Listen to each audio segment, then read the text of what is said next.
Friendly hellos. Welcome back to the third remaining Notary Governance call of 2023 here on November 21st. High-level agenda, what we have lined out for this call is three parts. Part one is talking about LabWeek. Took place last week in Istanbul. It was an hour and a half. It's posted on YouTube and linked in the Filecoin Slack.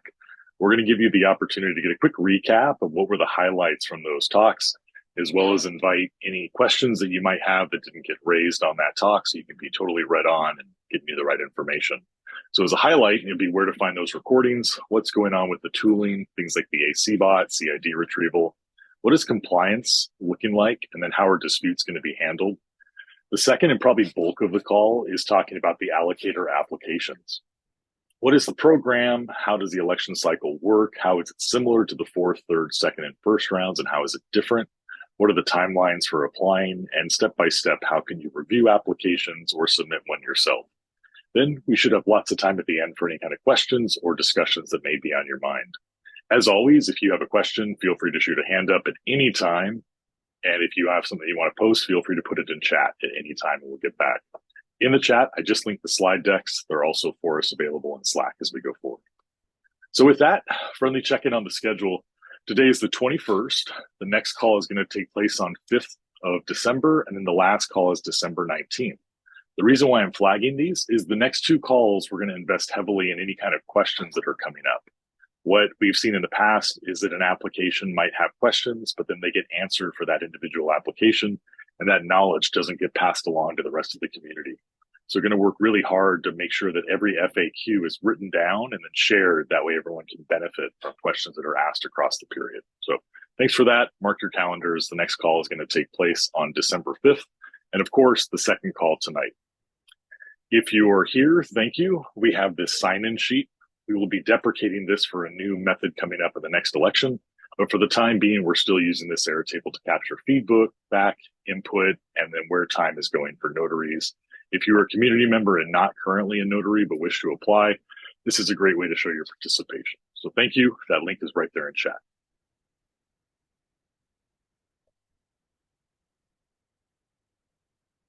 The agendas for these calls, if there's anything you ever want to see added, we'll make this issue in GitHub. Feel free to leave a comment and I'll go ahead and put it in there. Governance team, no change. If you need support, everyone has like a very specific area where they're supporting the cause. If you're not sure who to reach out to, you can always ping me and I'll happily route your question. Just with the mindset, I won't always be able to solve it, but I can at least put you in contact with the person who's working on that issue for you. So with that, let's take a look at LabWeek. So LabWeek took place last week, Istanbul. You can see that there's two talks. I'm going to drop here in Slack chat our first talk, which was Phil Plus Day. That's on live. It was about an hour and 45 minutes, and the talks took place across 5 different spectrums. So if you haven't watched it, Deep led off with like, what is the scope of Filecoin Plus? What is this program trying to achieve? Where is it kind of coming from as far as structure? So it's a quick, 10, 15-minute talk where he just kind of outlines the intention behind Phil Plus. Galen spoke for around 50 minutes to an hour, talking about what does the high-level allocator application look like? How is this process run? How is the election scored? How is this going to be running down? So if you're looking for that higher level, everything you wanted to know about the allocator process election, that would be the talk that Galen gives. Phil's talk focused on the tooling, like what is the CID checker? How do we do AC? What does retrieval look like? And then how can we automate those processes to make it less mandated on the community to start doing that? KZ gave a really good talk on compliance. He's on the call with us today, and KZ will kind of highlight, hey, what is this compliance? So you don't have to watch this whole 15-hour, 45-minute session, but just kind of give you the highlights on like what's going on with this and what you should be aware of. RG talked about disputes. He kind of focused on like what happened last time in the round 3 and 4, and really where that dispute process is going. He's on the line and he can give us just a quick recap and answer any questions that you may have. On the talk, I talked about timelines and some of the questions that we see coming up in Slack, like, hey, when do I have to submit? When will I see others' applications? And how can I go forward on next steps? So with that, what we're going to do is rather than have you watch that hour and 45 minutes, try to distill some of that best information down into like a quick 2-3 minute summary of like what was taking place. So with that, the scope, since Deep's not on the call, I'll really quickly address it. The goal of this is that there's quality data coming on board. What FilPlus is not designed to be looking at is that it's just a spam gaming for block reward. So if we're seeing that, we're trying to minimize, reduce, and eliminate that kind of gaming of the system. And then it shouldn't be like a closed loop where we're just seeing the same players. Essentially, this is designed to bring on high quality application that's benefiting the network as it goes forward. So that quality data, like if you look at the benchmarks on the top of the slide, it meets local regulatory issues. It wants to be seen on the network from the data provider, including private or encrypted. It's open, it's retrievable, and it demonstrates a utility that can be brought to the network. Then the clients who are bringing that, and then what we're looking at going forward, is that they are the preparers. This could be the storage providers. It could be some form of KYC and KYB that was put on there to have social trust. So if we don't know you before, how do you verify who you are? And what's the long-term commitment? So when we start looking at the scope, that's the high C points that we have. As far as the tooling goes, I'll speak for Phil, to kind of recap what the points are. The big thing is this AC bot. And what's nice about this aggregation and compliance bot is when it launches here, probably in the next couple of days, this will be the first that will actually meet the threshold. So what it will do is it will pull certain metrics on each application of allocated data cap and say, hey, has this been fulfilled per the guidelines that it was supposed to? And if not, then it can flag that issue. This is meant to remove a lot of the manual process that a lot of the community has started to adopt themselves and free them back up. So this automated AC compliance bot is just meant to remove that bureaucracy and make that review process a lot more transparent, easy, and automated as it goes forward. To do that, there are two toolings. So the first tooling is going to launch, and that is that AC spot that I talked about that's expected to launch later this week. The second for the tooling Allocate is the flow for data cap. So this is going to launch on the 1st. Phil put together a demo. It's linked here in the slide deck. It's about 20 minutes. It's a little technical. And what it's going to do is it's going to give you more information on like how to actually see that and walk through it and flow. The last is the CID checker and retrieval bots. So essentially, as their names kind of insinuate, the retrieval bot is going to launch. It's going to test to see what's already been out there and then see if it's retrievable. Pretty simple as that. So if we're saying that this is retrievable, this retrieval bot is going to go check it. And if the answer is no, then that will flag it. The second ID is the checker. It's focused on testing the client addresses, and this is going to check for flags for replication. So if we say we're going to have 3 replications, this will automatically do that and then post that back. And the reason why a lot of this tooling change is important is because these will be shared with allocators going forward. So if an allocator puts forward a plan that they are going to do these following 3, 4, 5 requirements and they do not do them, it'll be very obvious and it will be very public. And this will lead to like, does that allocator receive more data cap in the future? So if you're curious to see some of the boards, the metrics that Phil has been working on, the links are right there at the very bottom. Just a quick essay to kind of get a feel for what's going to be going forward. I see the note in chat that the slide deck needs a permission. As soon as I hand it over, I'll see if I can open that up. There's also a slide deck in Slack that I'll get back to you and see if I can help you with that. Thanks for letting me know. So the next one is compliance. I see that we have KZ on the line. KZ, can I turn the floor over to you for just a quick recap summary of the highlights from compliance from last week? Sure, K-Ray. You know, you're doing such a great job, though. I might let you continue. No, but really quick update. So I spoke about 2 topics within compliance. One was kind of where we are today, and in terms of compliance, you know, the mission of FilPlus was so broad. It's been a challenge to regulate and to hold in accordance with program guidelines.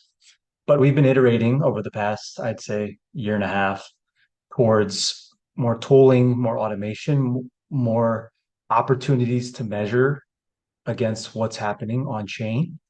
And K-Ray just mentioned that. So the AC bot is really the culmination of a lot of work that'll help to automatically check versus guidelines to say, are you doing what you said you were going to do? And does it meet the guidelines established by FilPlus in terms of quality data and distributed data? So that's where we've come, and this will be the bar that is set, and that we will hold for the allocators that are being built by our team in terms of open and enterprise data. And then the other part that I talked about was more focused for those that are going to potentially become an allocator. You need to start asking yourself two questions. One, how are you going to measure these types of things so that you can hold your clients accountable to the guidelines? And two, how are you going to be able to answer questions from the governance for the allocator level compliance, right? So someone might come to your allocator and say, "Hey, you told us you were going to be storing data in with enterprise companies in Europe and Africa, and here you're storing, data in Southeast Asia." So obviously there'll be governance level checks on how are you using data cap and are you being compliant with what you said, and then there'll also be requirements for you as an allocator to manage your specific clients towards their compliance. Yeah. That's okay, right? Thanks.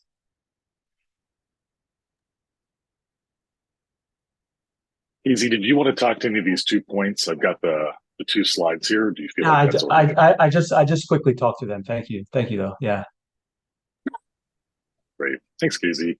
Archie, I see you on the line. Can I hand it over to you for the two slides on disputes, historical and lessons learned, and what types of disputes we've seen and what we expect? Sure, yeah. Thanks, Gary. So I think broadly, we've experimented with dispute resolution in different forms over the last year, especially as we've moved towards the quality phase.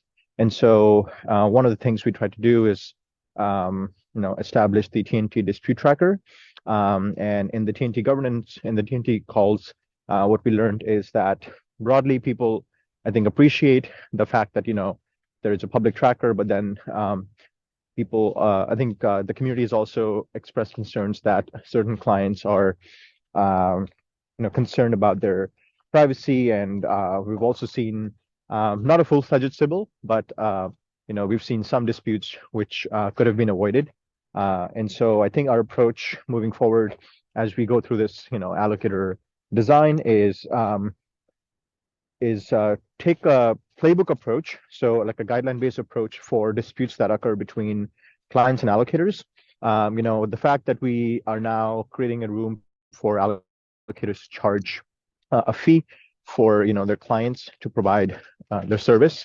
I think that enables us to that gives like the allocators more flexibility, and so I think our goal would be to facilitate that dispute resolution between clients and allocators through a playbook and a guideline-based approach, whereas the disputes between the compliance team or the governance team, whatever that is going to be called, and the allocators is still that still requires more active interventions.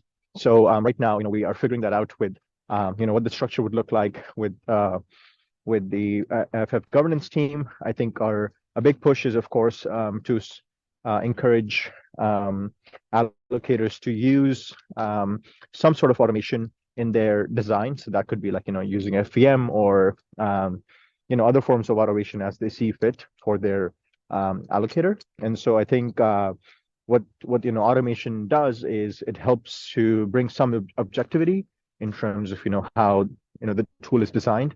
And so, yeah, I think that's broadly our approach. And then we're also encouraging, experimentations with voting systems as well as, more Web3 approaches to dispute resolution. So I've been looking at protocols like Clarios, that have been making some progress. And I had an opportunity to, connect with people at the Reputation Summit in Istanbul to also talk about how can we leverage on-chain reputation systems and social graphs to address these issues. So yeah, broadly, that's kind of the approach. Happy to dig further and chat further if you are interested in helping or learning more about this area of focus. Thanks, RG. I'd like to open it up now for those of you on the line. We pretty much talked about the disputes, very high level of like what compliance and some of the tooling. The next part of the call will move on to the allocator, but if you wanted to discuss anything so far, open forum. Love to hear any input, thoughts, or feedback you may have.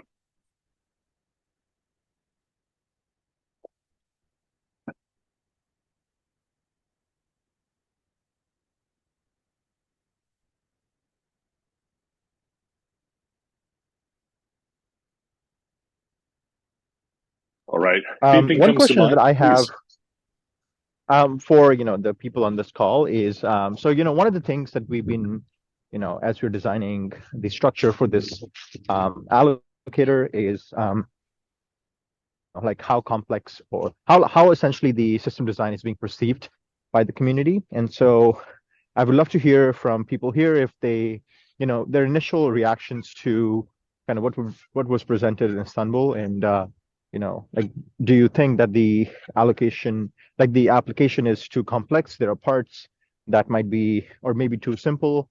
Because I think we're trying to figure out within the team what kind of support structures do we need to put in place to encourage and support people interested in becoming an allocator. So I would love to hear from people on this call how they're thinking about this.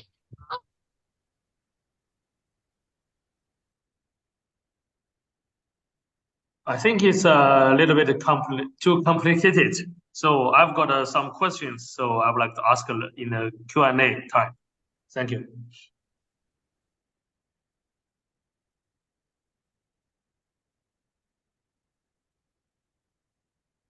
Thanks, Eric. Yeah, we'll definitely save plenty of time at the end, and really keen to hear your thoughts as we go forward on that. All right, allocators. So this is the big change. In the past, we've had elections for notaries. Allocator is essentially a notary, but the big difference is that these allocators can have different pathways. So they could be like each notary team that have an end-to-end relationship with the data that they're bringing on.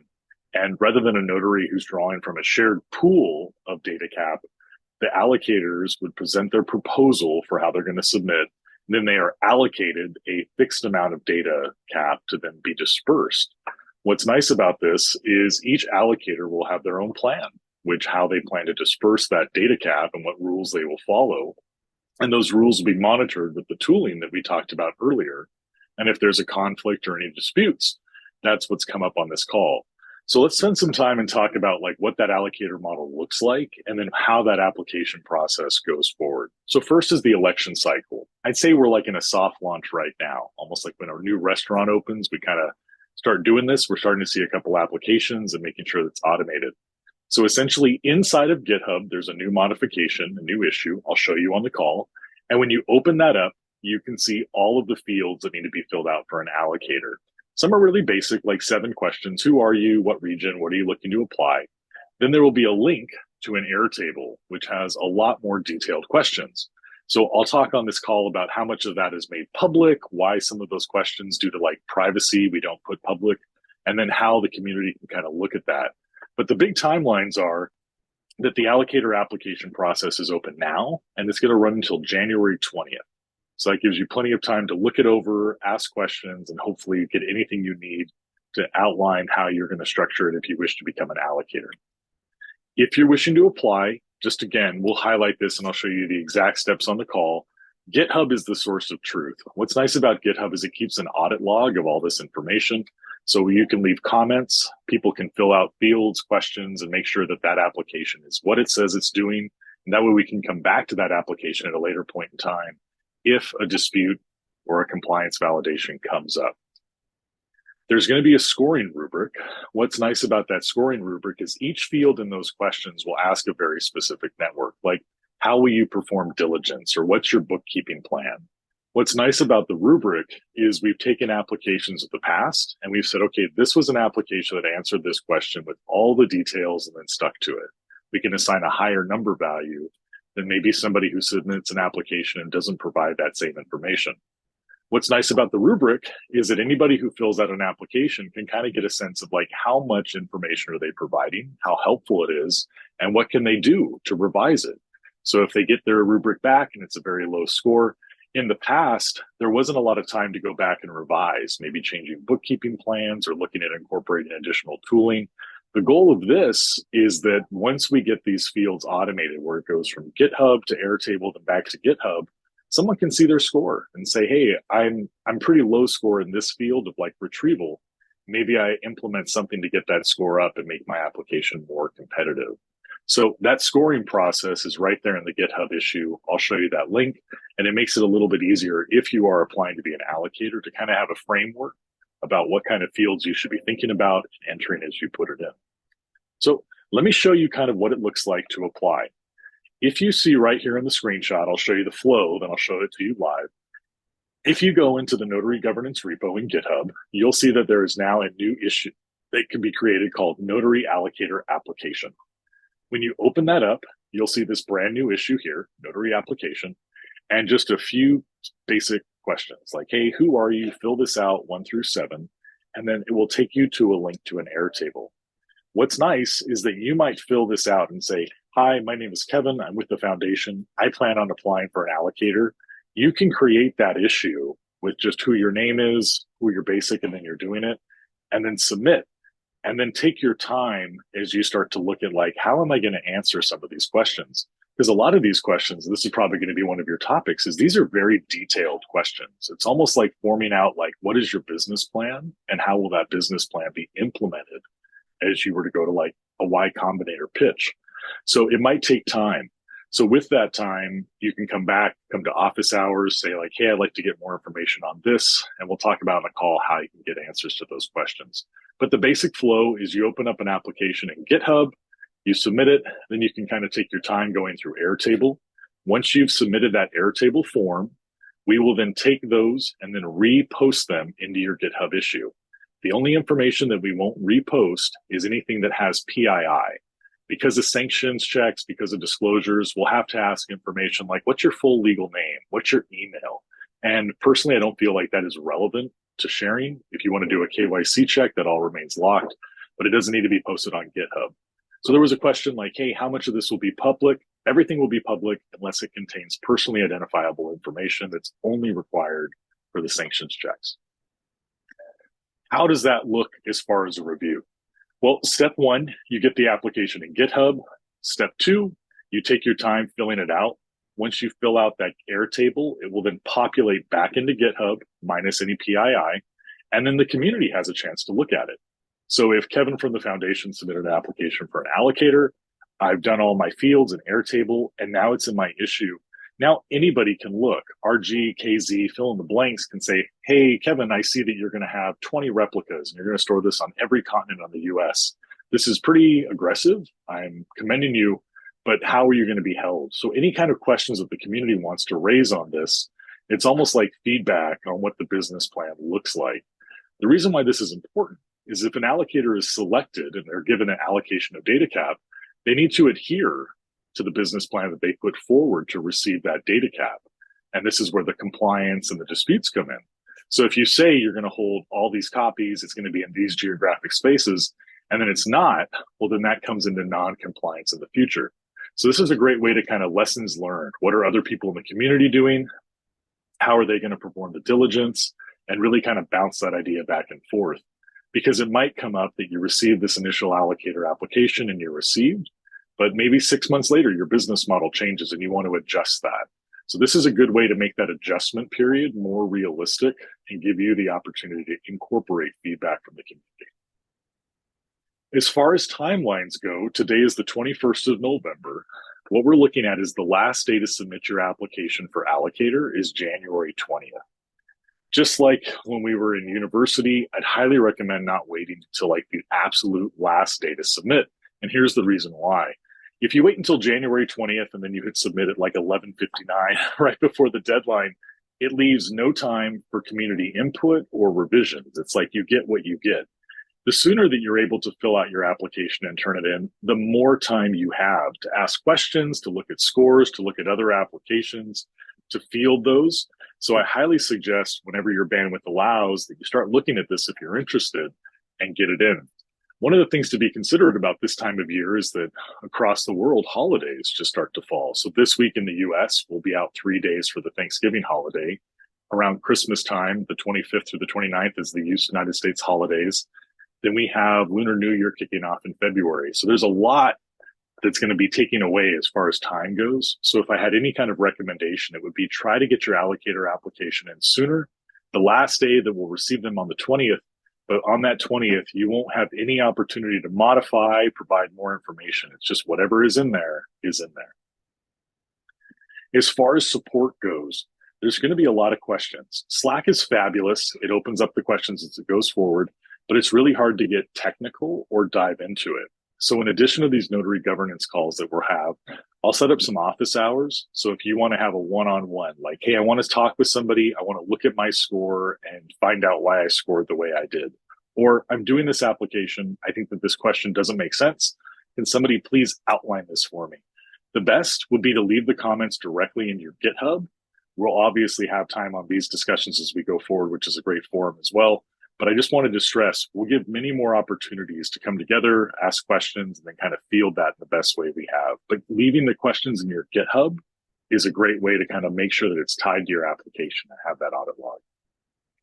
So here are the questions that I've received so far. Number one, I was a notary in the past. Do I have to reapply to become an allocator in the future? The answer is yes. So if you were a notary in the third round, you needed to apply to be put on the multi-sig in the fourth. If you were a notary in the fourth round, you will need to reapply under this allocator model to receive new data cap in the fifth model. Number two, I turn in an application, I get one score. Is that it, or can I do things to update it? Yes, you can update that score. So if you turn it in, it's a low score in a couple different fields. It doesn't look like your application will be competitive. You can say, what am I missing? What should I do? What can I enhance? So what I'm recommending is that you turn in your applications before the 31st of December. That saves a full 2 weeks to kind of go through there and work with either the governance team, solicit input from the community, other members that have solicited their allocator applications, lets you give more context. So again, highly recommending to get your applications in around the 31st. That way there's plenty of time to iterate and go forward. Number three, what happens if I turn in an application and I need more information or something's missing? That's going to happen.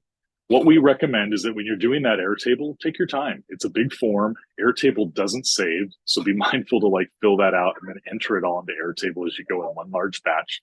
But if there's anything that comes up as a request, a block, something we're not sure of, myself or the governance team or the community, they'll leave questions in your application. So consider your application a source of truth. Put your notifications on for that just issue to avoid too much overhead, but then you'll see if somebody has a question, ask it in your application, and that's where we'll come back to you and answer that. And fourth, what if you have questions filling out the application? This is going to happen and love it. So I'd say probably the easiest way would be just to leave your question directly in your application, or you can feel free to send me a ping on Slack. The reason why I wouldn't recommend Slack too much is there's a lot of comms that take place in Slack, and then it won't be linked to your application. So if you were to ask something very specific, we address it in Slack. We have a very long conversation. There's no audit trail back to your application. So if you do this in GitHub, it makes it a lot more transparent, and we could link to other places. So again, if you need a resource, I'll just happily volunteer myself, and I will not know all of the questions or all of the answers, but I'll be very happy to port you to the person who could help you most to make sure that you get that as quickly and effectively as possible. So with that, just want to remind you that this whole allocator model stems from issue 984. So if you're curious, like, hey, where do we get to this? How does this look different from the notaries? There's a lot of great documentation in this issue if you want to come back to it. But at a high level, that's where the allocator process is, how the applications will be structured, how you would submit, review, discuss, and what the timelines are. So with that, I'm going to open up the floor. I know we have at least one question from Eric, but we have a full 25 minutes, and nice, it looks like Galen's on the line too. So we have a lot of subject matter experts here to help answer anything you may know. So I'll turn the floor over to you. Okay, thank you, Kevin. So I've got 4 questions. So could you please share the link which from the Google Drive so everybody can look at the questionnaire? Okay, my first question is the number 6, the type of the allocator, but I think I already got the answer through the slides tonight. That means one type of the pathway, you got a one application, right? If I'm going to plan to be the automatic allocator or a manual allocator, so I need to submit my application for 2 times. Am I right? Yeah, yes. You are. One type per application. An organization may apply to have multiple types, but those would be different applications because they should be different answers to the questions. So okay. One application per pathway. If you are doing Okay. a auto diligence mechanism, that might have very different answers than how you respond for a manual diligence. And organizations could have 2 applications for manual and 1 for a market. There's no limit on the number of applications from a team. Yes, clear. Okay. So related to the questionnaire 31, will you use a programmatic or software-based allocation? That means this answer can be only answered by if you applied for automatic pathway allocator, right? No, not necessarily. This is for the allocations themselves. So even if you are doing manual diligence, what kind of tooling are you going to use to handle the actual allocations? Will it be, so if you are doing if you are an auto verification system, the answer here is most likely going to be yes. But if you are a manual diligence, you may say yes or no. You may say, we are going to use software and this is the software that we use. It only has 1 allocation structure or 1 allocation size. It only gives 25 tips and our software is locked in. Or you may say, no, we are going to do.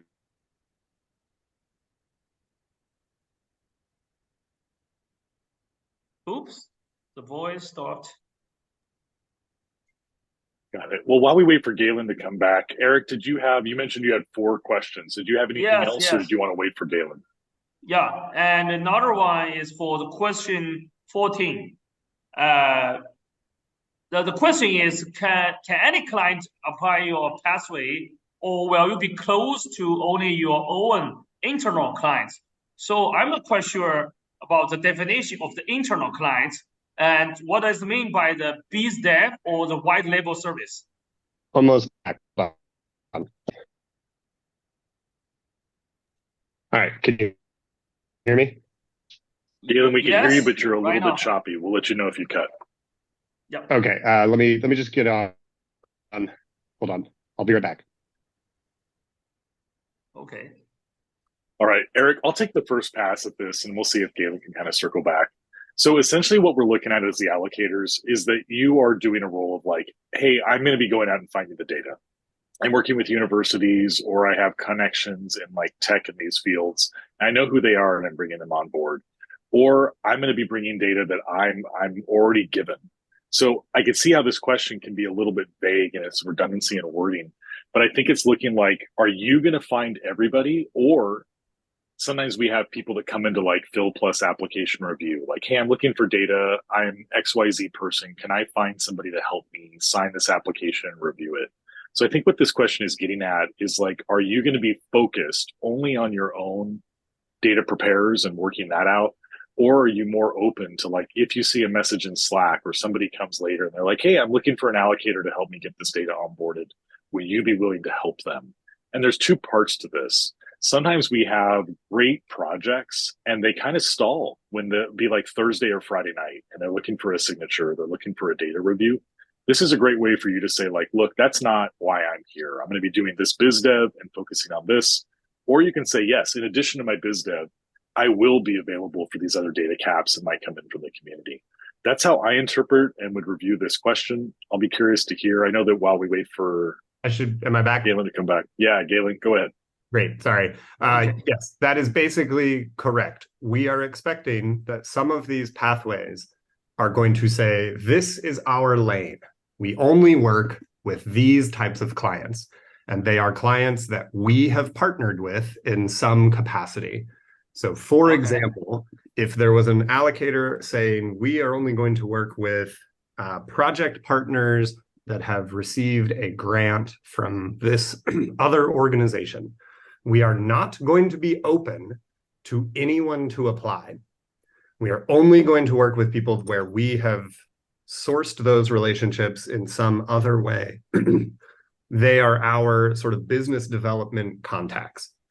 So if you think back to the early versions of the notary program in elections 1 and 2, anyone could just apply to any allocator and say, here's my submission, and the allocator might say, you're telling me you're in this region. I don't work with clients in that region. Please go find another allocator. And that was kind of a very manual process. So we're trying to help streamline this where we understand who the allocators are working with, and we can then direct the clients to the correct allocator. So if an allocator applies and says, we are not open to public applications, we are not going to field them, then they should not have, if we're making a form on the filplus.storage website where people can apply, their name wouldn't be in that dropdown, for example. Does that answer that question about clients and business development? Yes, that's very clear. So the biz dev, it means your working hours, right? For like Kevin mentioned, so I only applied for Monday and Friday, something like that. No, not necessarily. Biz dev in this context means I have gone out and I have built business. I've done my own sourcing of my own types of clients. So another example, we have some teams that I put in here, a white label service. We have some teams that are building a software package. Let's use, for example, a team like Estuary. If Estuary was building software, they would go out and say, we are only open to clients that are using our software. Hold on one second. Okay.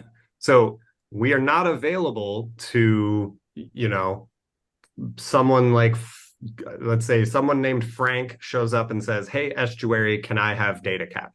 That is not the type of client that Estuary is working with. They are only working with their clients that they are doing biz dev with. And then they have to explain, well, who are those clients? So they would say, we are going to work with clients that are using our software. It's still in beta. And here's how people sign up to use the beta. And we're only going to work with these types of people. That is a white label service where the user of that software does not need to know about all of this data cap allocator stuff. The software client may just say, as a service, this is my rate. And then on the back end, that software team is saying, we're going to go negotiate the contracts with the storage providers. And the contract will say it's verified data. And here's what we're going to charge. So that software middleman is white labeling this experience for their clients. They don't need to go fill out a GitHub application themselves because the software is handling all of that. Makes sense. 100% clear. Okay, was there one more? Yeah, sure. Next one will be the question 33. My question is that's describe the process of the granting additional data cap for the previously verified client. And my question is, what does it mean by the additional data cap? Subsequent allocations. So if a client applies to you and you say, our first allocation is 10 TIBs, and our allocation schedule is 10 TIBs, 20 TIBs, 40 TIBs, 80 TIBs. And that's our schedule. And that's how we handle allocations. And we will only give allocations that match that schedule. Then when your client gets 10 TIBs, how do you know whether or not you will give them the next allocation of 20 TIBs? For example, in the current system, we have a subsequent allocation bot that checks a certain amount of data cap remaining and then says this client has a certain amount of data cap remaining. They should have more. If you don't want to do that, you may say, we will only give subsequent allocations when the person has completely run out of data cap. And we will do it manually, and we will make everyone reapply. That would be a less good experience for your client, but that is your decision. You could choose to do that. Or you may say, we will give subsequent allocations when they have half their data cap remaining. And here's how we will know. And here's how we will decide and give them their subsequent allocation. Okay, so if that is my allocation strategy, so I'll put all the data into the SA bot, so the bot will running automatically to help me to distribute the data cap, right?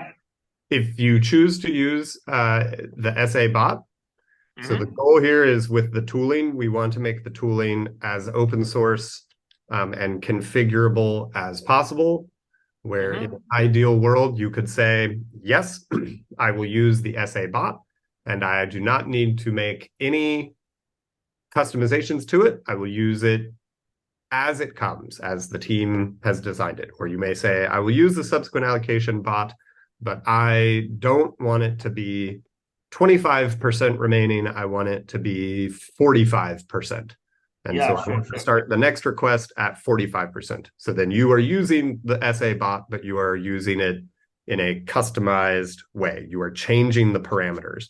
And so our goal is for as much of this tooling as possible to be open source, where people can make a copy, fork it, and configure it themselves, because it should not be one size fits all, but hopefully we can make the software so that it is one size fits most, and people can make small changes that might work for them. Okay, that's great. Okay, my last question is, where can I find the scoring Excel sheet? Because you showed me when we met in the hotel lobby, but I cannot find it. It's not ready yet. We had to get a couple more edits submitted from legal, and so we are hoping to have it this week. But in the States, this week is a holiday, so not as many people are working. So it may not be until next week, but the rubric will be out latest next week. Okay, that's great. So I'll prepare my answer sheet first, and then we were waiting for the rubric. Yes. Thank you. That's all from my side. Thank you very much. Great. And I just put a link in the chat again for the Google Doc, where you can go to draft replies, and because that was a question from earlier, and then also the link to the GitHub page that has the various, you can bookmark this link. This is where we'll update to have various information. Okay, Amanda? Yeah. Hi. I raised my hand was because Eric was asking the question, the number 6, and Galen was your answer the question. So you mentioned about the different type of allocator, there's a lot of questions and answers will be different as well. So my question is, if like from a different perspective and a lot of questions you cannot answer as the different type of allocator, so does that gonna affect the score? So for example, if I choose the automatic and a lot of the questions by obviously you can only answer by menu, and I'm not able to answer, does that gonna affect was that scores, things like that? You should be able to give your best guess, most consistent answer. So for example, if you are an auto allocator, like the current auto notary that uses GitHub, for the section that says, what is your subsequent allocation? You would be able to say, we will only give subsequent allocations after X number of days. We do not check to see remaining data cap balance. It is just an amount of time, and then we will give a subsequent allocation. And that is a sufficient answer because it is reasonable in the context of an auto notary. Some of the answers will not be as detailed for auto notaries, but the big questions will be, what is the metric that you use to check that a person is not a Sybil, and how much data cap are you going to give them, and how frequently, so that you are not just participating in a closed loop. So again, you will be able to answer those questions at a less detailed way, but there should still be a relevant answer. For market-based, the answers will be different, but again, they should be detailed enough that it makes sense for your application. Okay, yeah, cool. So I'm also have a few questions regards to the application. So if you look at the number 7, the data request for allocator, I just want to have an idea. What is this number? Like, do we have a reference? What's the maximum number you can put it, or is there any array? This is meant for us to get a sense of how much do you think you are going to need in 12 months. And some people are going to have a strong idea of this, and others are going to say, this is a big ballpark. It might be between 5 and 15 PIBs. Some people are going to come and they say, we know that in 12 months, we're going to need 1 exabyte. And so this does not mean that the people that reply to number 7 are going to be given that amount of data cap right away.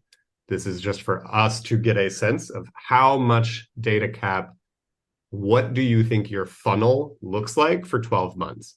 So again, for example, if you are applying to be an auto verification notary, where you say, if people use some kind of OAuth method like GitHub or even a Google Plus account, we will then give them 64 GB, and we expect that we will have, I don't know, at most 10 people per week, 52 weeks in a year. Multiply that out, that's how much data cap we expect to use. And this is just a rough estimate so that we can start to get a sense as a community for how much data cap do we think is in the funnel. This is also for us to get a sense of, again, like most of these questions, it is to help the applicant think about the difference here. You are applying to run an entire pathway. You are signing up to say, I am building a highway. How many cars do I think are going to come down my highway? Going back to one of the ones that Eric brought up, if you are doing your own biz dev and you are not open, then you should have a sense of your runway for the year. If you know, I'm tasked with going and finding this many clients because I'm building a piece of software that does data distribution, and I need to be moving this many PIBs of data per day, that should give you a clear estimate of how much data cap you would need in 12 months. Oh, okay. Okay. Thank you. I think that's answered my questions. And I also have a questions on the number 27. So the question is, how will clients meet the SP's distribution requirements? I'm actually quite confused about this question, because from my perspective as the allocator, I can only guarantee my allocation mechanism, but I cannot ensure whether the clients can meet the SP's requirements, because I think this question can only be answered if you are clients, because neither not necessarily. So okay. An example, again, is if you were building a piece of software, like a data clearinghouse, like Estuary, like Lighthouse, if you were a team building the software and saying, our client drags and drops their file into our web browser, and then we prepare, shard, split, and distribute that data directly to a set of SPs, that is a programmatic solution. That is a piece of software that handles this for the clients. That is one way that you could do this. That is not the only way. But the ultimate question here is, how will the client do this? If you say, my rule is 3 copies, 5 SPs, 2 regions. That's my rule as an allocator. And a client shows up and tells you, yes, I agree to follow your rule. And then you say, great, I'm going to trust you, and I am going to scale the amount of trust by giving you a little bit of data cap. Then you may say, okay, now the client has to go do this deal making. Am I going to support them? Am I going to give them a list of SPs to choose from? Am I going to tell them, here's a reminder, make sure you follow these rules that you signed up for. If you need help, please message me. Are you going to say, okay, it's up to you, go figure it out? This is how can the clients meet your expectation. Okay. So you are right that if you are working with clients, then to a certain extent, this may be outside your control. That is also reasonable to say, I am working with clients that will manage their own deal making. And so in that situation, if your clients are handling their own deal making and you give them, let's say you give them a first allocation of 15 TIBs, they go and they use all 15 with one SP, one minor ID, they have not met your requirement. So then you would have to say, great, in one of the other sections, now you're out of compliance. I'm not going to give you more data cap. I'm going to record this. I'm going to not give you a subsequent allocation. So in the other sections of this application, you have to think about both the happy path, what happens when the clients play by your rules, as well as the unhappy path. What happens when the clients don't follow your rules, either because they made a mistake or because they were a bad actor. Okay, I got it. So it's actually not the initiative from the clients. It's more like what do you build on the rule to the clients, right? Yes. How will the clients meet your distribution requirements? And you may say they will do it themselves. You may say, I will use a piece of software. You may say, I'm going to encourage them to use some existing software. You may say, I will direct them to known SPs. There's a lot of different ways where you could help your clients or where you could say it is solely the client's responsibility to figure that out. Okay, thank you. Yeah. I have just one last question. Is for the question 48. Just a little bit confused about this definition about onboarding funnel. Yeah. Yes, this is similar to the one you asked before about how much do you expect to use in 12 months. So if you said, I expect that we're going to need 1 exabyte of data cap in 12 months. Well, tell me how you figured that number out. Show your work. How did you calculate that? And you could say, we already have this much data because this is the type of program we're running. We know that we're going to need this many replicas, and we know that we have this many contracts in discussion with these different data owners. So this is where you explain, do you already have clients? Do you already have some kind of onboarding pathway? Do you already have an amount of data ready? What is sort of your confidence in the amount of requested data cap?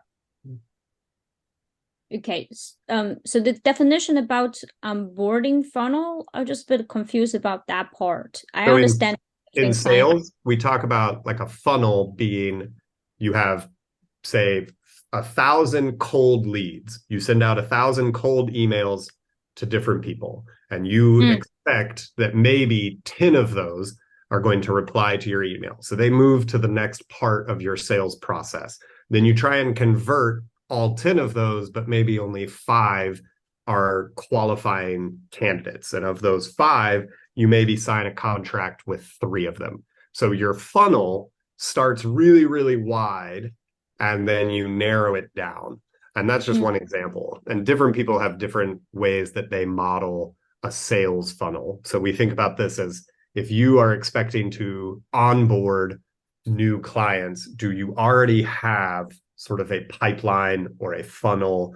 And what is kind of the top level of that funnel, where you know that you're going to be onboarding this much data because you've got a contract with, one really good team that has a lot of data, or maybe you've already got contracts with 10 teams, but you're in discussions with 20 more. So your funnel in that case might be 30 different teams. Okay, I got it. Yeah, thank you. That's all my questions. Thank you very much. All right. I know that we're at time, so really quickly, there was a question in chat, and it was about regions. So I'm just going to scroll up to that and answer it really quickly. Thanks, Fei-Yan. It was essentially saying, like, hey, if I list that I'm going to be supporting, like, Africa, am I limited to that region? The reason why we have this baked in is we saw some applications come through from other geographic parts of the world. And this was when we had a model where we would accept applications based off geographic distribution. But if you say, hey, I am based in South America, I'm going to be in like Sao Paulo, Brazil, and then all of the applications that you start to work are in China, this is trying to say, like, what is the main region that you want to be serving? I might come back and Galen and I will look and maybe we'll make this a multiple drop down. But for the time being, list the region where you're operating. So if you're based in Asia or Singapore, list that and we'll see about if we make this region of operation multi-select versus single select. I think that's probably an oversight. I think that should be multiple select. I'll work on changing that.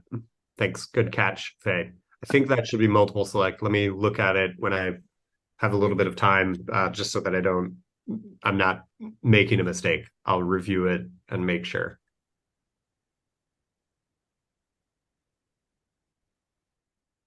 Nice. Well, thank you everyone for coming to the call. The next call will take place today at 1800 Pacific, 0200 UTC. And then the next call will be happening on the 5th of December and 19th December. So if you have any questions, feel free to reach out to us on Slack or in the GitHub application that you form, and we'll be able to get you the help you need. Thank you. Thank you again for coming. If there's anything else you need, please let us know. Otherwise, have a great day.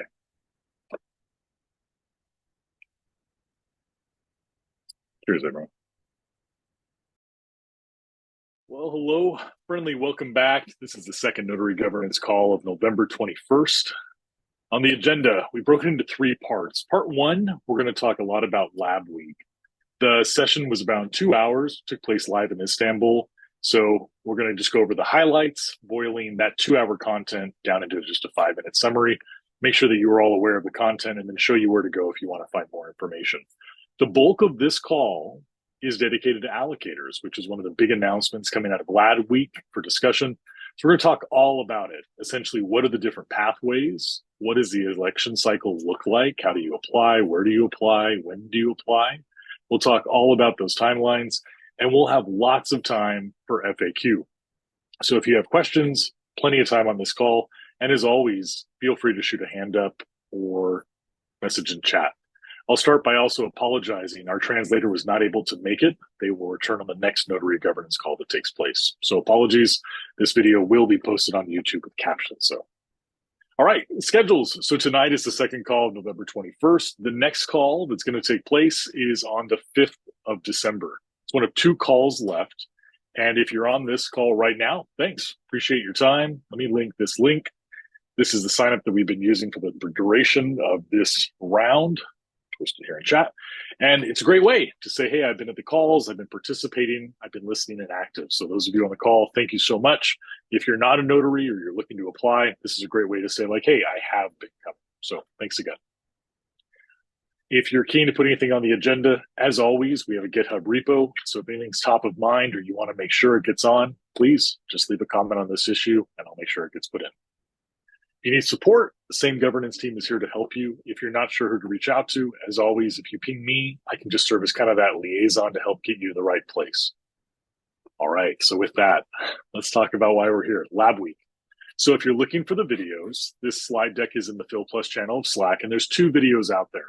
First video on the top of this list is the Phil Plus day. This was the 2-hour talk, and in the screenshot that you see, that was the sessions and the breakdown of the content. That's why I'm just going to give you a quick walkthrough, just 3 or 4 minutes telling you about what the sessions were. PL had their LabWeek, their summit. That's a 3-hour and 20-minute sessions, and it's a lot more detail outside of the Phil Plus community. So if you're looking for really detailed Phil Plus content, link above. If you're looking to learn more about the ecosystem and what else is taking place, the summit is a great place to go to. So let me tell you what was talked about at the Phil Plus side. Phil gave a talk, it was around 15, 20 minutes, where he talked about the tooling. The first tooling that came up was this AC bot. Essentially, this is meant to run, ensure compliance, and check applications automatically so that there doesn't have to always be a human in the loop. Once these are triggered, then we can kind of go back and perform diligence and compliance checks. He's expecting to get this out the door this week. So the reason why I wanted to reflag this on the call is that if you have feedback or input as this bot's running, I'm sure Phil would love to hear it. Feel free to reach out on the issue, or if you're not sure where to go, let me know and I'll help route you. When that bot launches, it's going to kick off this week. And then the tooling that comes along with that goes all along with the allocator that we're going to talk about, that launches in December 1st. So 2 big tools this week and next. This week's the AC bot. Next week, you're going to see a lot more on like the flow tooling to try to make this process a lot easier for you. So the also with these tools is what are they pulling back? So the first part is the retrieval bot. So if an applicant says that they are going to store this, multiple copies in different locations, this is going to actually be able to run that check, verify it, and then bring that data back automatically on all open applications. Second is the CID checker. So if we say, hey, we're going to have this many that's going out, again, the AC bot will pull that data back and put it directly in the applications. If you're looking for like which metrics these will impact the most, I've got 4 links at the bottom of this. So feel free to kind of check it out and read more about it if you want to know more, or if on this call, feel free to shoot a hand up and we can dive in. AZ on the call talked about compliance. His 15-20 minute talk talked about essentially once FIT 3 kicked off, how do we go back and we verify that like everything is working the way it should? And so when KZ joined the team, he led up the enterprise field pathways. So large data coming on its scale, how does this continue and how do we actually ensure that it's continuing on the right way? So these come down to like audits. And when we look at like the guidelines for making those audits of data cap reviewed and automatic, he lays out plans with like questionnaires and then periodic check-ins on the data and then very clear bookkeeping plans. This will come in when we talk about Allocator, but it was a great talk. If you're looking for more about compliance, check it out in the link before. And then piggybacking off that was like, how do you ensure that the standards maintain across the board?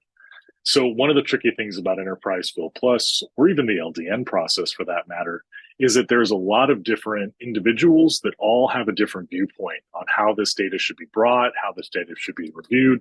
But at the end of the day, there are kind of like bookkeeping standards. Like if you say you will do this, it should be easy to verify. So what KZ's plan is talking about is how do you verify that data? And then Phil's plan is how do you make tools to automate that verification check? So great talks. Feel free to check them out. Go look. RG gave around 15-20 minutes talking about what does disputes look like. So essentially there's different types of disputes. These could come with like 2 applicants that both came through. This could come from 2 notaries that might be reviewing. There's been a lot of different pathways. And one of the conversations that came up was, how do you mitigate these so you not only address this for the person who was disputed on or raised the dispute, and then how do you implement this so we can fix it in the future, essentially making a safer car? And so he outlined 4 clear lessons learned that he took from his time on the program, having public dispute trackers, really taking out of like DMs and out in the open. And so it's a great talk if you want to hear more about like RG's viewpoint on how these disputes can be resolution. So he laid out the dispute tracker that I have in the slide there. And he talks about next steps will be like trends and framework. So kind of building off what KZ and Phil have. If KZ does compliance and Phil does tooling, if those 2 flag irregularity, how does RG step in and make sure that those irregularities or non-compliance are addressed and corrected? So that's top of mind for him. And this is what he kind of outlined at that talk. Great content. So with that, I'll pause before we go into allocators and see if anybody has anything they want to talk about or any questions.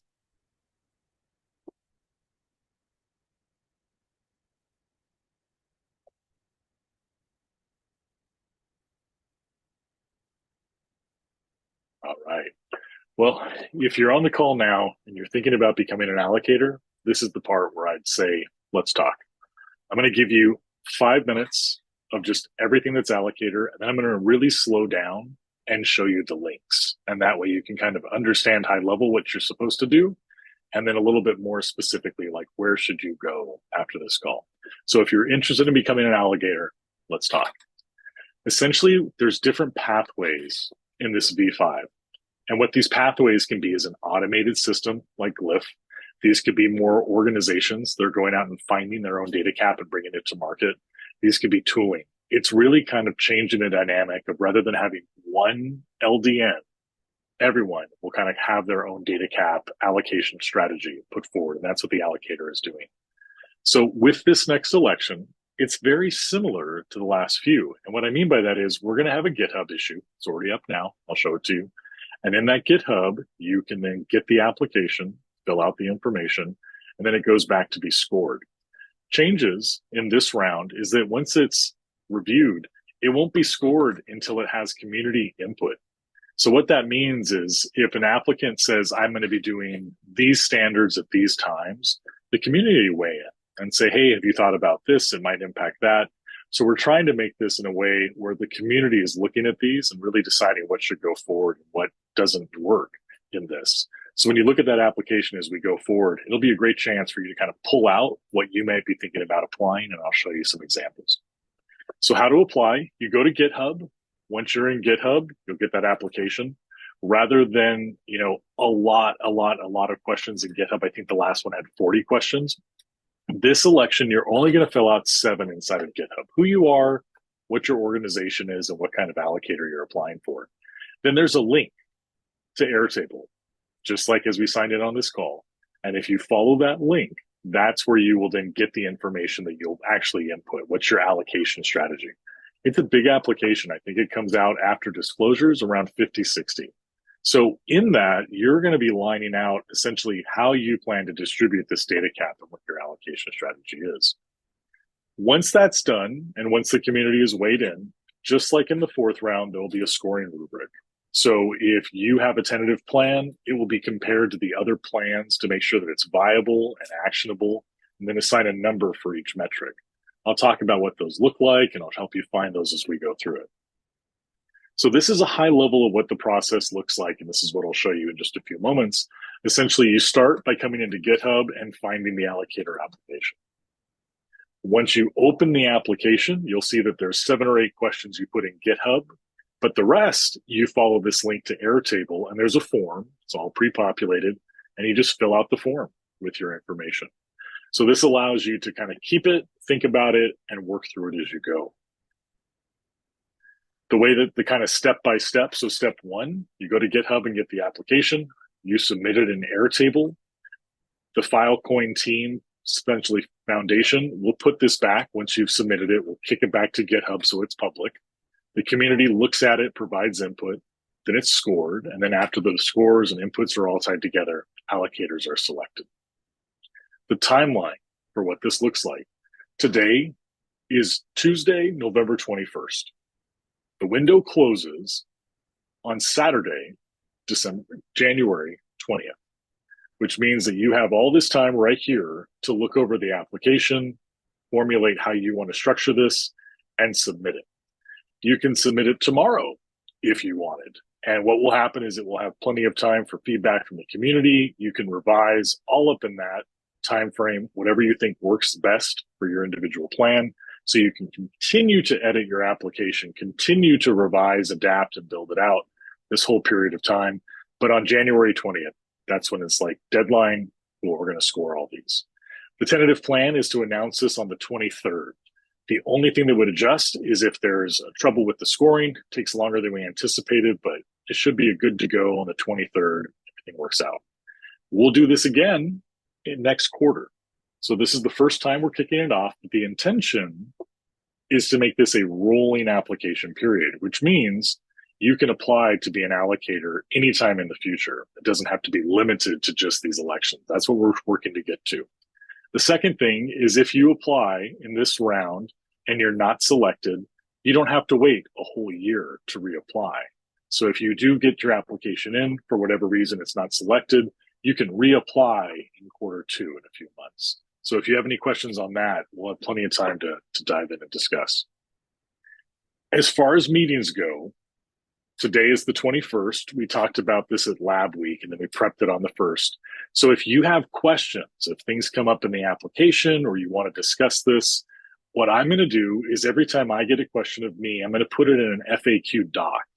And I'm going to pin that doc in Slack so that everyone can see it. And I'll just make it just a me, it can just be a read. And that way, a lot of these questions that come through, whether they're in GitHub or Slack, are out there for everyone to see and benefit from. If you have questions, the next governance call is on December 5th and then the 19th. And just to point out that the foundation will be closed for the holiday break from the 24th through the 5th. So lots of delayed comms. So if you need us, and we'll post this ahead of time, we'll be closed for the holiday break starting on the 24th. So here's a couple of the questions that I've already had come through. I started to put these in the doc, so I'll share them with you now. And then if you have more, that's what the purpose of this call is. So with that, question number one, if you were a notary in the first, second, or third round, you had to reapply in order to join the fourth. The exact same model holds for the fifth. So existing notaries will need to reapply if they wish to become an allocator and receive data cap. Second question is, if you get a score and it's before that January 20th, can it be revised? Because last time it was a really tricky process. The answer is yes. So if you submit and it's not working out, you get feedback on the application, which is trending, you can easily say, I'm going to adapt this, modify it, and then get that feedback and go by. That's why we've made this open for such a long period of time, to hopefully you can revise your applications to make it the best possible way it can. Third is, what happens if there's additional information needed?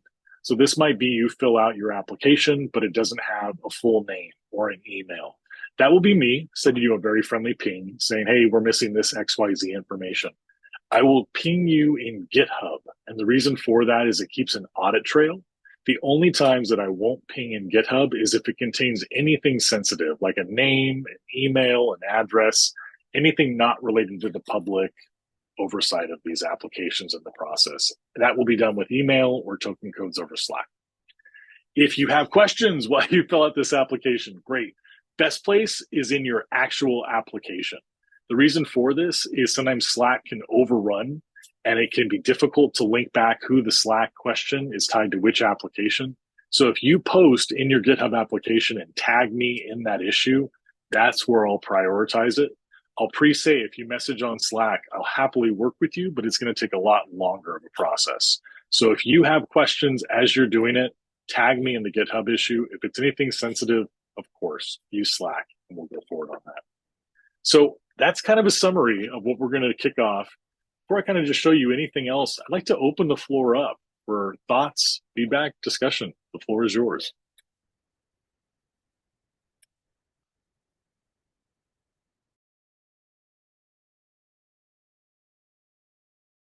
Hey Kevin, this is Azhar. Just like for the allocator, if I have more questions, would it be possible to have, as you mentioned, the last line, office hours? Can we have like schedule something like Calendly or something with you guys? That's such a great question. Yes, we will. The reason why I haven't officially announced that is because we haven't set up the Calendly. I haven't set up the Calendly. And I haven't got that put together. But yes, that is coming, and we'll happily announce it. And that way you can sign up and get anything you need. Great question. Thank you. Thank you, Kevin.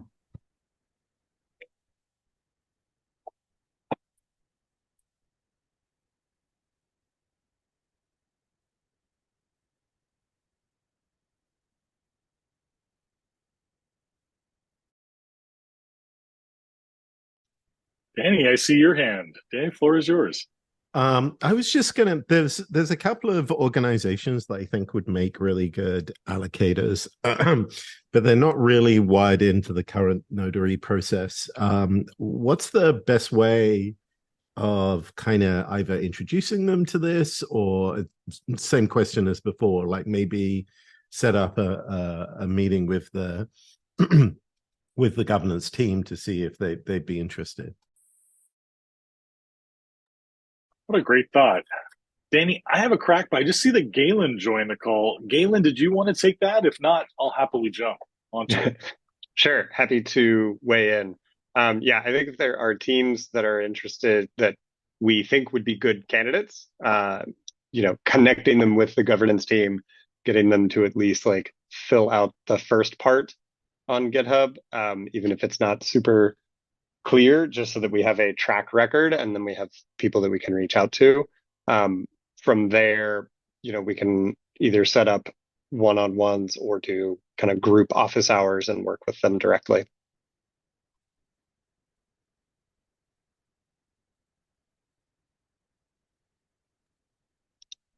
Thanks. Mark, did you have a question?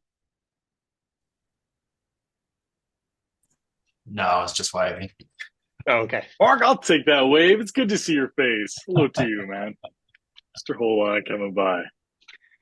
Awesome. I also wanted to take a second and just pub the README doc again. The link is here. If you follow that README doc, it'll take you to the GitHub section where you can see some checklists. This is where we'll be updating with various links as we have them.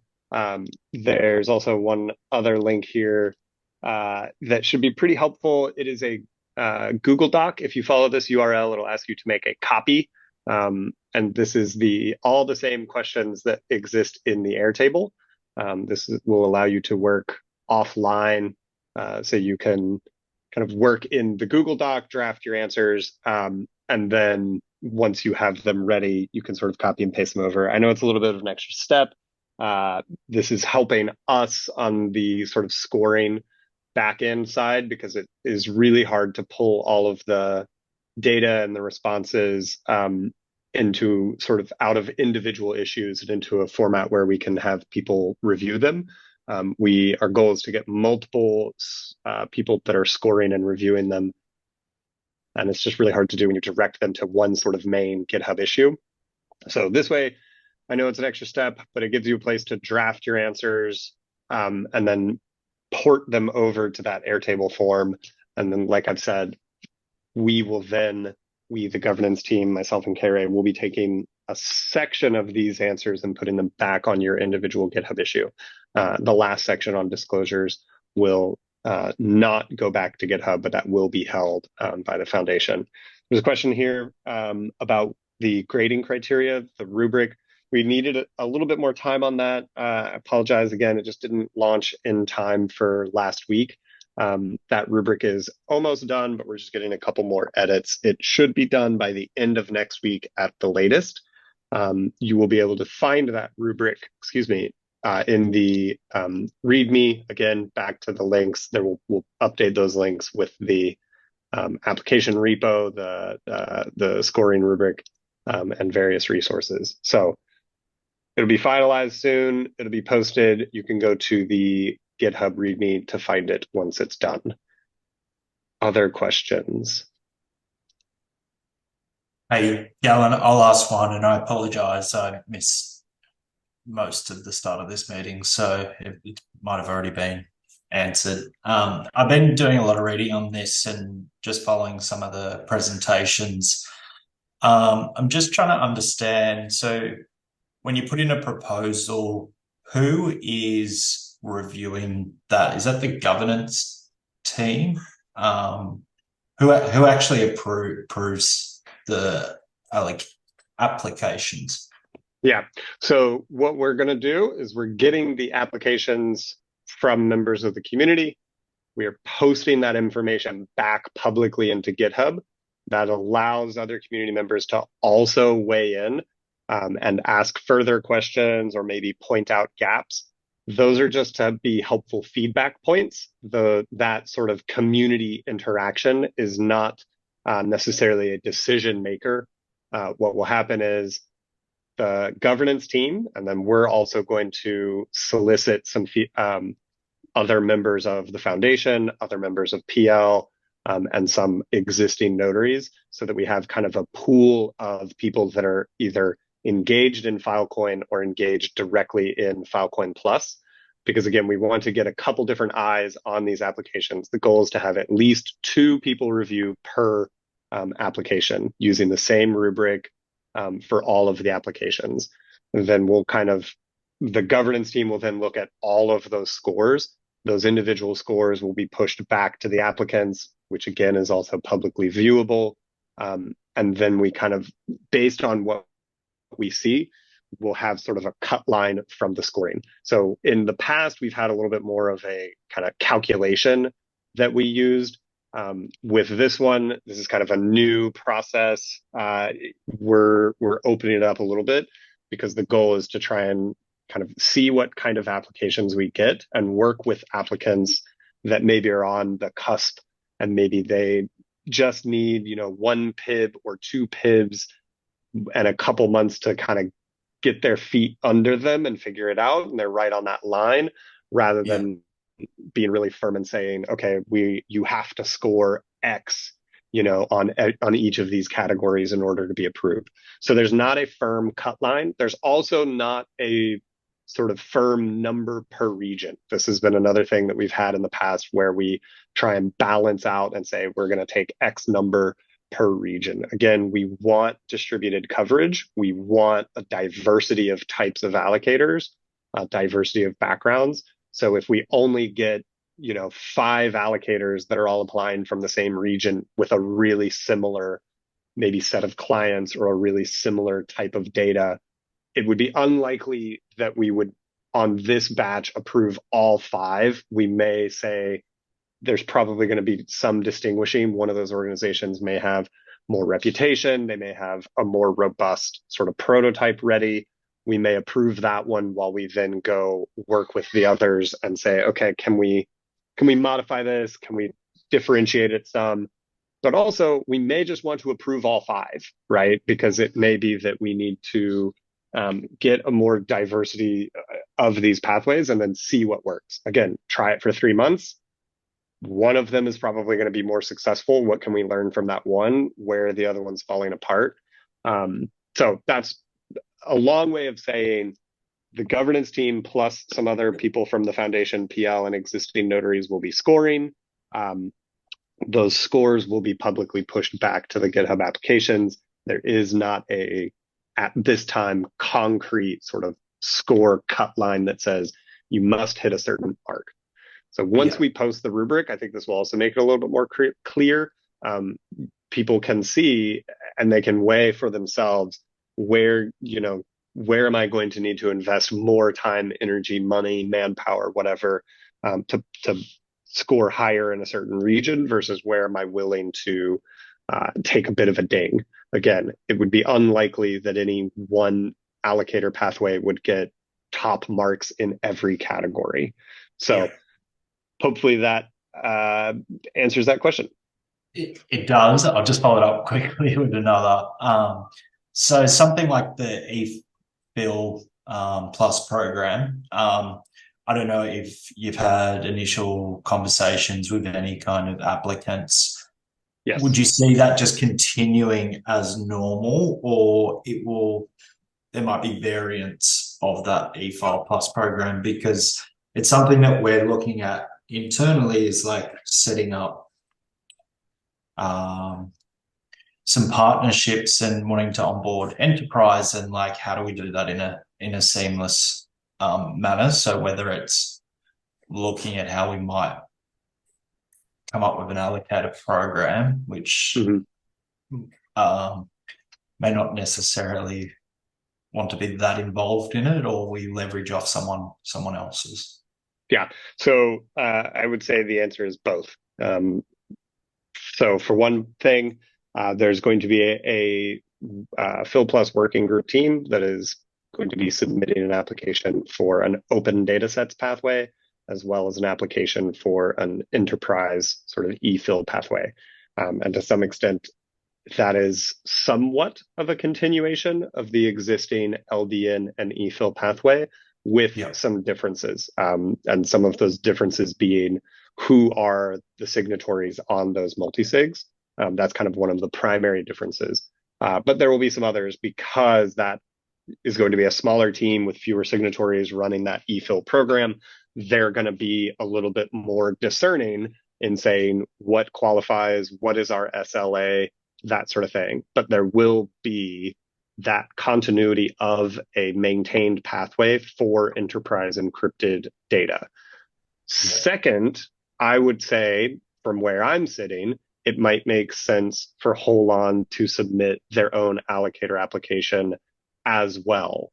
And there could be reasons for differentiating that and saying, this is our business model, this is our types of clients, this is our type of data, and here's how we're going to meet program requirements for distribution where it is being stored in multiple locations with multiple owner operators. And so the question there is, how does Holon form some kind of other partnerships or alliance or distribution schema?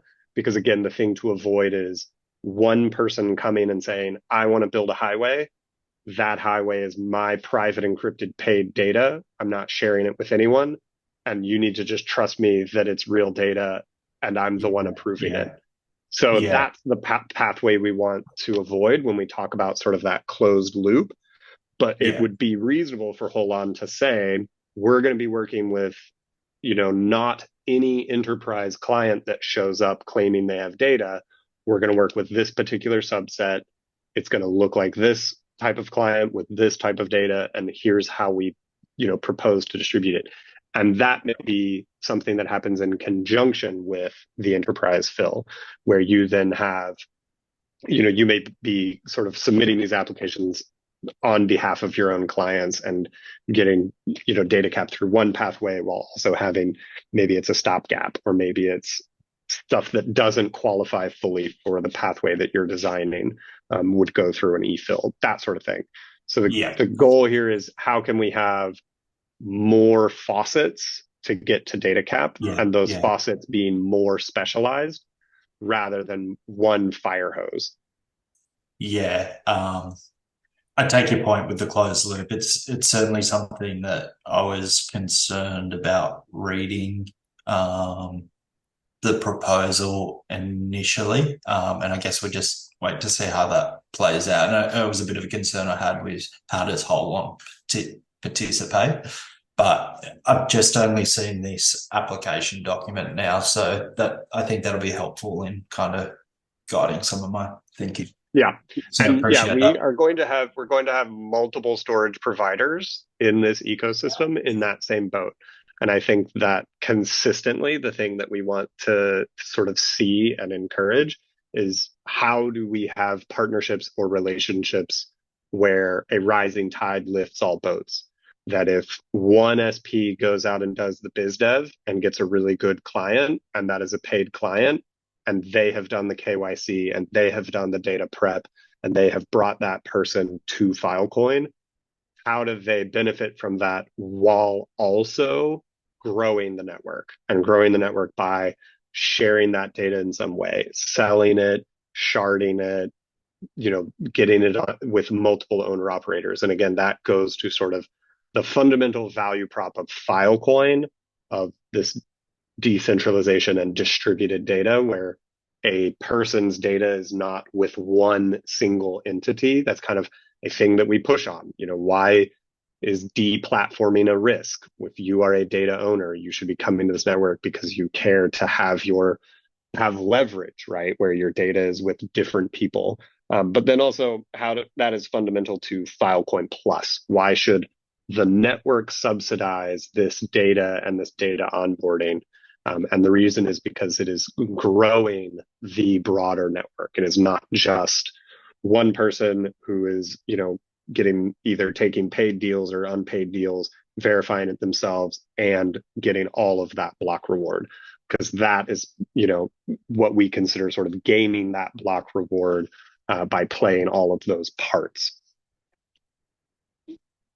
So yes, we'll see other SPs. We know that there's a couple storage providers that are reviewing this. They're in conversations with one another. I encourage that. Some of them are waiting to see what applications get put in before they kind of throw their name in the hat. I think that's fine. I think it's also totally fine to go ahead and open the GitHub issue, because that just asks, what is your name? What is your pathway? That sort of thing. There was another question that came up in this morning's call that I wanted to address. Again, just to make sure, it is reasonable for one organization to submit multiple applications for different types of pathways. And I mentioned this just a second ago. That working group team is going to submit an application for an open data set pathway and a second application for enterprise data. Those are both considered manual diligence. So one of the questions on the form says, what type of allocator are you? Automated, manual, or market-based? Those are both manual, but they are very different pathways, right? The open data is fundamentally a different client with different data than the enterprise pathway. And it is reasonable for a team to say, we are specializing, we offer one type of service over here that's open data, and another service that's enterprise encrypted. So if you are thinking, we want to do an auto notary that gives out 64 GB for everyone who OAuths in with a, Google Plus account. And we want to have a market-based system where we're taking bids on packets of data that are 32 GB large. And, we're building a data clearinghouse proof of concept, and we're going to then, push these packets of data in a bidding structure with SPs and, see how we can move smaller amounts of data with small bids and more of these like micro financing. Great. Those are two pathways. And so those are two applications. And we would want those to be under the same kind of organization umbrella because, again, that's transparent, but they're doing different things. So it is reasonable to submit multiple applications for different types of allocators. Yep, that makes sense. Thank you. Yeah. Checking to see if there are other hands or questions in the chat. Not seeing any right now.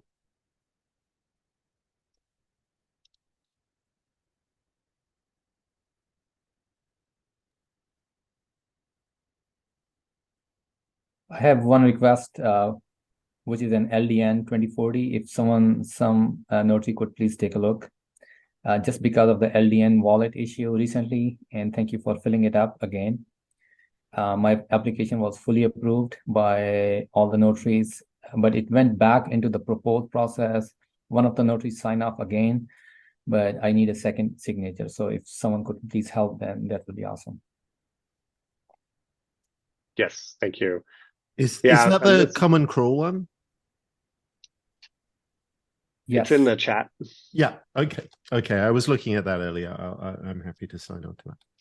Awesome. Thank you, sir. And if somebody wants to, work on drafting a FIP with a technical change that looks at how we can have sort of better message handling, this has been something that's been on our sort of like back burner for a long time. One of the things that we see is when a message is constructed correctly to a multisig, for example, give client data cap, and it successfully gets both of those signers, the message will land on chain, but the exit code will basically be false because the multisig doesn't have the amount of data cap remaining. But it's a really unclear sort of kind of error handling of the message. And so it could be nice if, anyone wanted to take that on as a passion project and look into what are some ways we could get better error handling on messages like that. It'd be nice. But it is frustrating. I understand where, you will be waiting to get those two signatures and then the multisig itself will be out of data cap. Additionally, hopefully, as we move into this, new pathway system, that should be less of an issue. There are questions in the application around, will you use a multisig? Who would the signers be? It could be reasonable for a team to say, we are going to be an allocator pathway with a multisig with a threshold of 1. We have, 4 signers on the multisig. It's these 4 staff members, but the threshold is 1 because we only need one of those staff members to push that message. And that may help alleviate some of this burden where there's a disconnect between the notaries checking to see if there's any remaining data cap and, pushing those messages through. Long way of saying, it's still can be a messy user experience on a lot of sides of this, and I'm sorry. And hopefully it keeps getting better. If there are no more questions, K-Ray, I'm going to pass this back over to your capable hands and go enjoy dinner. Cheers, Galen. Thanks for coming. Awesome. Thanks, everybody.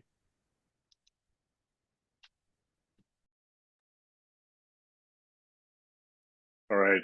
Hey, everyone. I think the best way to end this call would be dropping in 5 minutes. So 5-minute warning. I think with that time, I'm going to show you the tactical ways to apply.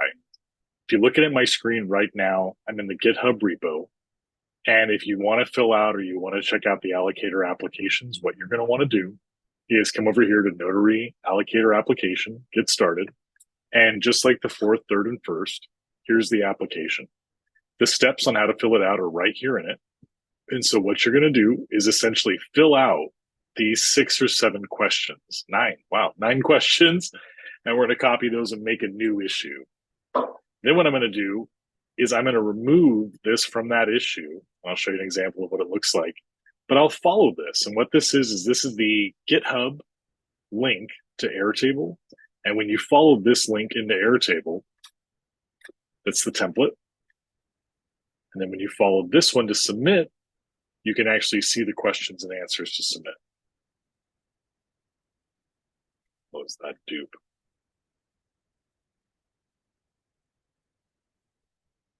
So this is the form. It's an Airtable form, just like we take the attendance on. The reason why we recommend that you don't fill this out as you go is 1, it's 55 questions. And 2, whatever you type doesn't save. So if you fill this out, you spend an hour, then you leave, and you come back and it'll be gone. And so to not incur your wrath of losing this data, that's why the top link we have is this this Google Doc. So answer this, then once you've got everything in, put it in this Airtable. Once you fill out this Airtable, I'll run a script in the back end and I'll put this in the issue that you've created. So just fill out these 7 questions, go ahead and submit. Take your time on when you fill out the rest of the information in here. But if you fill out those first 9 questions and then hit submit, that just kind of sets your application up. And that way, if you have questions, you can leave them as comments right here in this GitHub. Otherwise, I won't have any way to link back anything that we're talking about.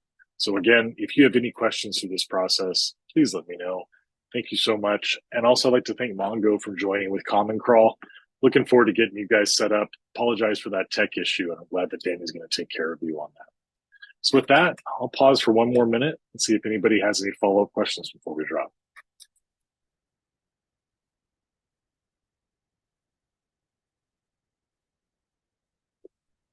All right. Well, then, very happy pre-Thanksgiving wishes. Just from a holiday standpoint, it's a time to be grateful. I'll be grateful for everything you guys are doing. Thanks for being here. All the best. Mark, I like to get your cameras on. Get to see that wonderful face of yours as always. Cheers, everyone. Thanks for coming.